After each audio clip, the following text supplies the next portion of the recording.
Germany, France, Italy and Great Britain all entered the First World War with airships as part of their military strength.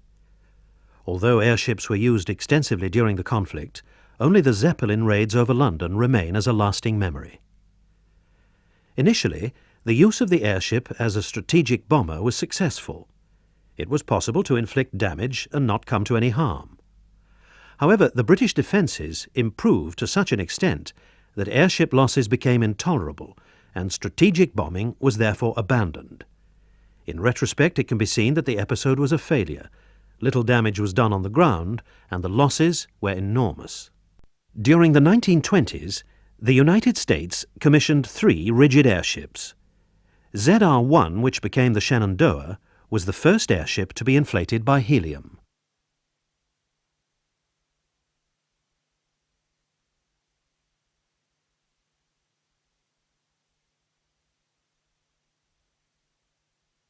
The ZR-2 was built in England, where it was designated the R-38. This airship suffered the ignominy of breaking up during performance trials. ZR-3 was built by the Zeppelin enterprise in Germany as part of the war compensation to the United States. It was named the Los Angeles by President Coolidge's wife in 1923.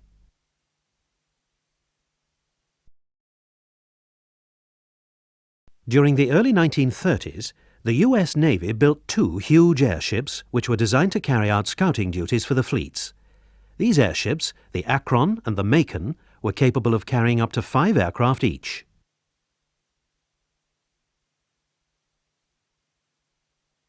These small scout aircraft were launched and recovered during the airship's flight. The primary task of the scouts was reconnaissance, but they were also required for defense.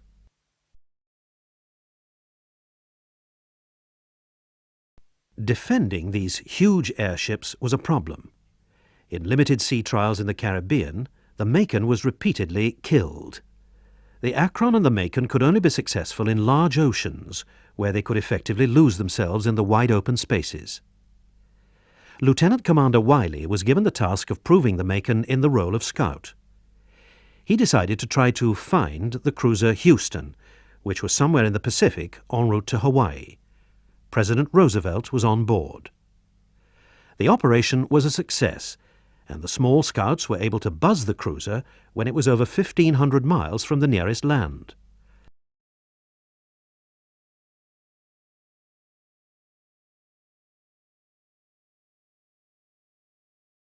Initially, this caused concern on the deck of the Houston. It looked as if the aircraft were on a bomb run, but in fact, they just dropped the latest San Francisco newspapers and some souvenir mail. It was a good public relations job for the aircraft carriers, but the tactics nearly resulted in the court-martial of Wiley. He only escaped after the intervention of the President.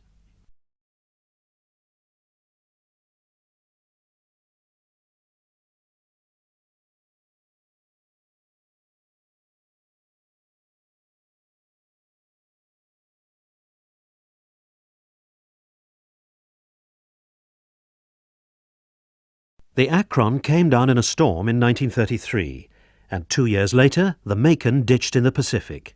America's interest in the rigid airship was killed. However, it's interesting to speculate about how the Akron and the Macon would have been used in the Second World War.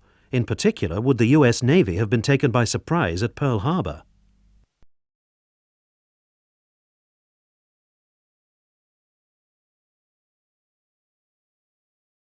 The development of the airship was bedeviled by bad luck, accidents, failures, and disaster. By 1937, every country except Germany had quit the field. Only airships from the great Zeppelin enterprise were still operational. Zeppelin airships did not crash. Nobody had been injured on a Zeppelin. This was all to change on a catastrophic day in May 1937. The Hindenburg was about to complete the first Atlantic crossing of the new season. The airship was hovering over the mooring mast at Lakehurst in New Jersey. A message of safe arrival had already been sent to the Graf Zeppelin, which was en route from Brazil to Germany.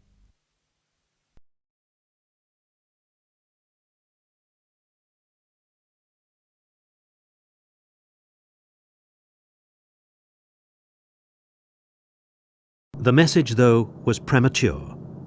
As the huge airship prepared to dock, a small flame was noticed in a rear compartment. Within seconds, the whole airship was engulfed in flame.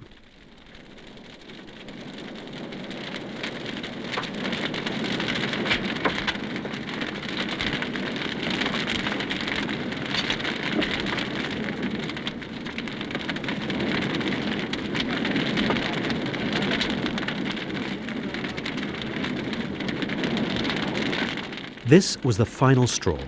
The world had had enough of the airship. The only other airship in existence, the Graf Zeppelin, was withdrawn from service and later it was dismantled. But it could have been different.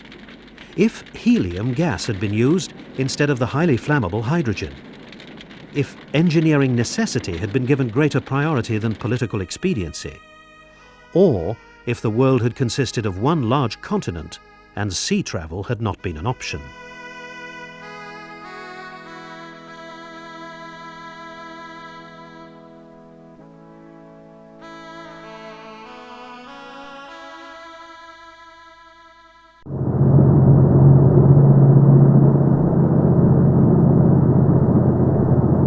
In our story, gigantic airships rule the sky. Capable of launching and recovering their own aircraft, Zeppelins are able to defend themselves as they strike targets deep in enemy territory.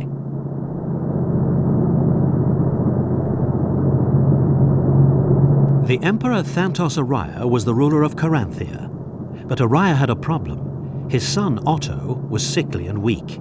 It was Araya's plan for Otto to produce a healthy heir. But Araya's plan failed. He died before Otto could produce an heir. Then, on the eve of his crowning, Otto himself was found dead.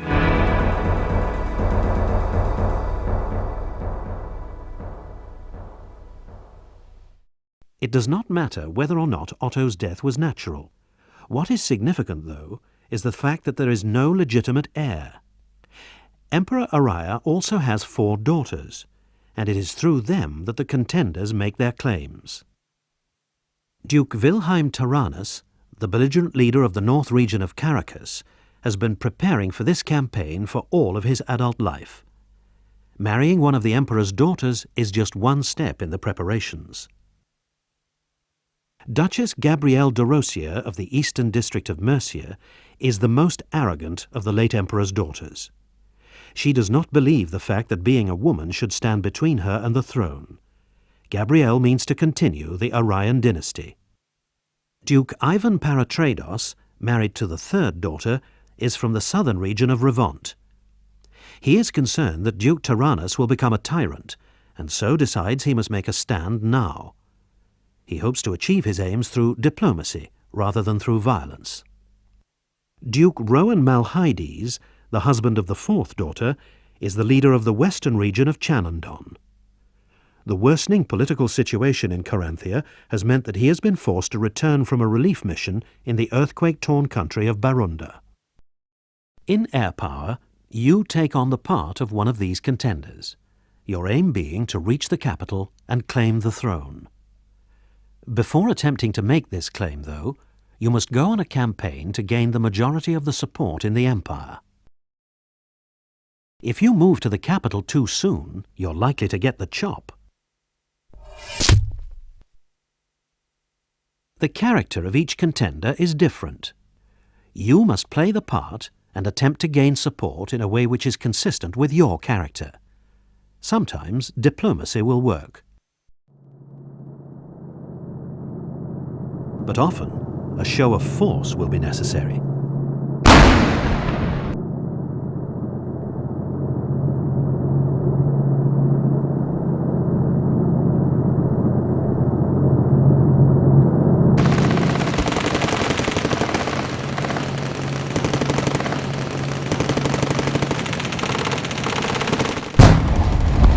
On your campaign, you may come across one of the other contenders.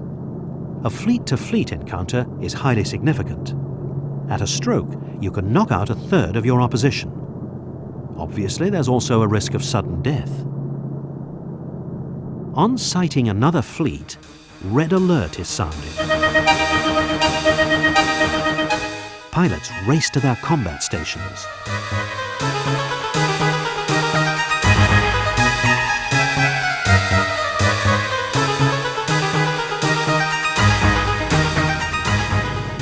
Aircraft are launched as quickly as possible to strengthen the air defense.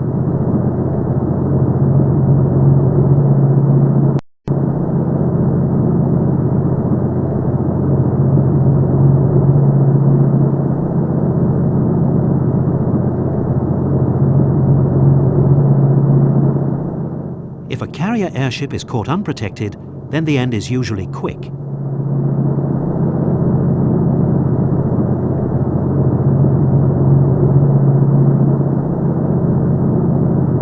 In the game, you'll be able to achieve your objectives by using a mixture of diplomacy and flying skills. Sometimes diplomacy will allow you to avoid a fight and save time.